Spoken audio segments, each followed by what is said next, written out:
La proposition d'Avocial dans ce domaine consiste à réduire à 2 le nombre de seuils de représentation du personnel et de simplifier les règles relatives au décompte de l'effectif dans les entreprises. Réduire le nombre de seuils de représentation du personnel vise à lutter contre la multiplication des seuils que l'on constate depuis de très nombreuses années en droit du travail. On connaît le seuil de 10, le seuil de 20 pour le règlement intérieur, le seuil de 50 pour le comité d'entreprise et la participation, le seuil de 200, le seuil de 300, le seuil de 1000 même pour le comité d'entreprise. Ces seuils sont trop nombreux, trop compliqués.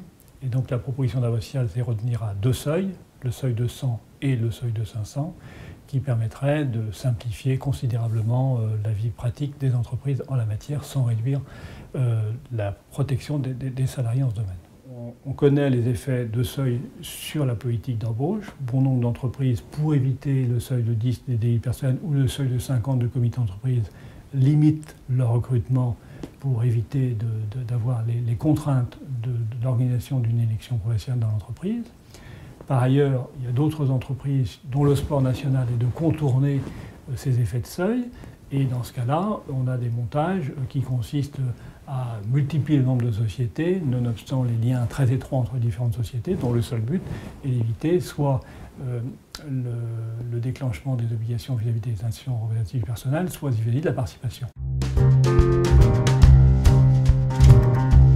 La modification porterait sur les salariés mis à disposition, puisque à cause d'une jurisprudence de la Cour de cassation découlant d'une jurisprudence elle-même du Conseil constitutionnel, les entreprises doivent, lorsqu'elles organisent des élections, rechercher le nombre de salariés mis à disposition par des prestataires dans l'entreprise au cours des 12 ou 24 derniers mois.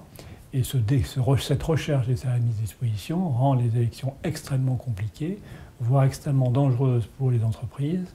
Et cette jurisprudence doit être absolument modifiée pour faire en sorte que les entreprises puissent, en toute sécurité, organiser leurs élections professionnelles. L'idée de la Cour de cassation dans ce domaine était de dire, mais prenons l'exemple d'Airbus qui, installé à Toulouse, a des milliers de sous-traitants qui interviennent sur le site.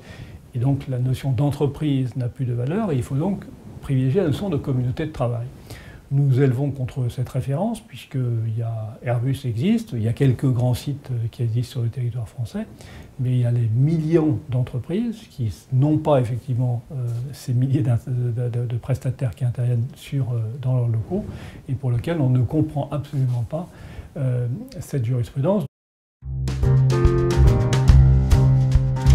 La mise en œuvre de cette réforme supposerait une réforme constitutionnelle, mais dont nous assumons totalement cette nécessité de modifier la Constitution. Ça permettrait d'éviter des contentieux multiples en matière de représentation du personnel et d'élection de représentation du personnel à l'égard de salariés mis à disposition qui sont extrêmement nombreux dans les entreprises.